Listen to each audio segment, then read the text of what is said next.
संस्थानाधिपती प्रचलित माधवानंद गुरु स्वामी वामनानंद महाराज यांचा दरवर्षी चातुर्मास प्रत्येक गावामध्ये वेगवेगळ्या ठिकाणी भरत असतो.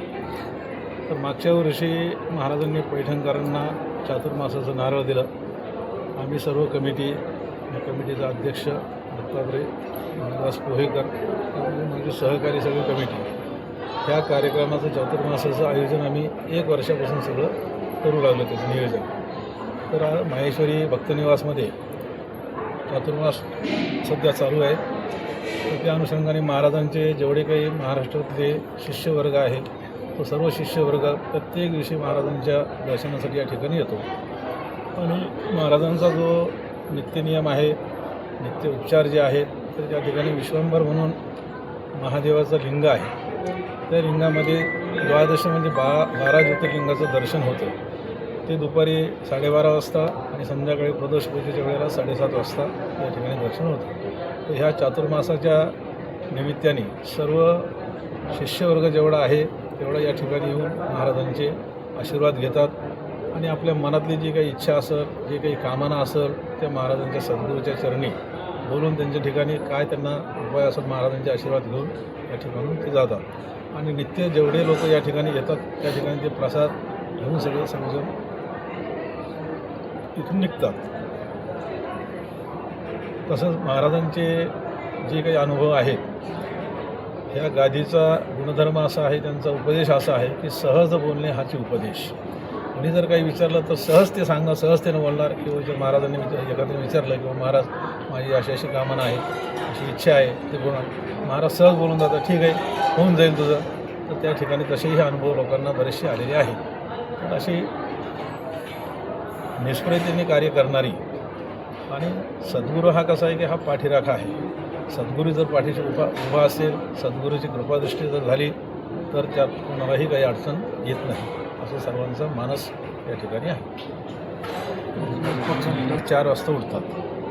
4:30 वाजता महाराजांचं मुखमार्जन होऊन महाराज दूध वगैरे घेतात. 5 वाजता महाराज स्नान करतात.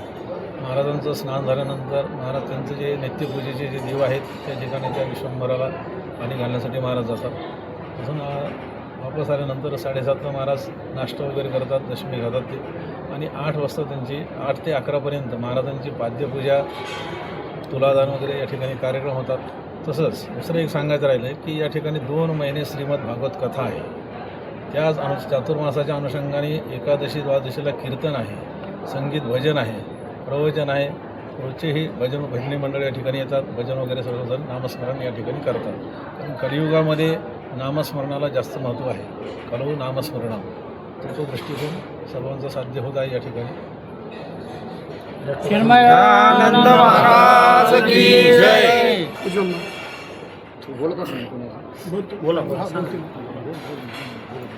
त्याचप्रमाणे या ठिकाणी या चातुर्मासामध्ये आत्ताच परवाच्या दिवशी दत्ताजी भाले रक्तसंकलन छत्रपती संभाजीनगर आणि पैठणचे Shraddha hospital doctor Jayant Joshi, doctor Prasad Joshi यांच्या मार्गदर्शनाखाली या ठिकाणी रक्तदान शिबिराचं आयोजन केलं होतं. या रक्तदान शिबिरामध्ये 55 रक्तदात्यांना या ठिकाणी स्वयंस्फूर्तीने रक्तदान केलेलं आहे. अजूनही उपक्रम भरपूर असतात. दोन्ही वेळेस हजारो लोक जेवण करतात, नाददर्शन करतात आणि सर्वांना या ठिकाणी भगवंताचं नामस्मरण घडतं आणि सर्वांना या ठिकाणी गुरूंचा पाद्यपूजा केल्यामुळे, दर्शन केल्यामुळे सर्वांच्या जीवनामध्ये आनंद निर्माण झाला असं आम्ही या ठिकाणी. पैठण हे तीर्थक्षेत्र आहे. आमच्या ह्या चातुर्मास समितीने गेले 7-8 वर्ष महाराजांचा चातुर्मास इथं व्हावा म्हणून खूप प्रयत्न केले. यावर्षी त्याला यश मिळालं आणि आता 2 महिने या माहेश्वरी भक्तनिवासात महाराजांचं वास्तव्य आहे. अनेक धार्मिक सांस्कृतिक उपक्रम या निमित्तानं होत आहेत. आमच्या शहरामध्ये सुद्धा अत्यंत प्रसन्नतेचं आणि आनंदाचं वातावरण आहे. येणाऱ्या भाविकाला पैठण हे पर्यटन क्षेत्र असल्यामुळे गोदावरी नदीचं स्नान, नाथसमाधीचं दर्शन, ज्ञानेश्वर उद्यानाला भेट आणि महाराजांचं सानिध्य अशा सगळ्याच गोष्टीमुळं येणारा भाविक अत्यंत आनंदी, प्रसन्न होऊनच इथून परतत आहे. महेश जोशी.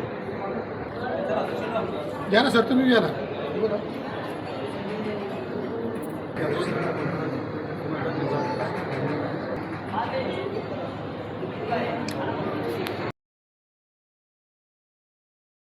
स्वागताध्यक्ष माननीय आमदार विलासबापू भुमरे साहेब, तसेच मार्गदर्शक म्हणून माननीय संदीपानजी भुमरे साहेब खासदार, माननीय डॉक्टर कल्याण काळे खासदार जालना लोकसभा आणि संभाजीनगर लोकसभा दोन्ही अध्यक्ष मार्गदर्शक म्हणून ह्या कार्यक्रमाला लाभलेले आहेत.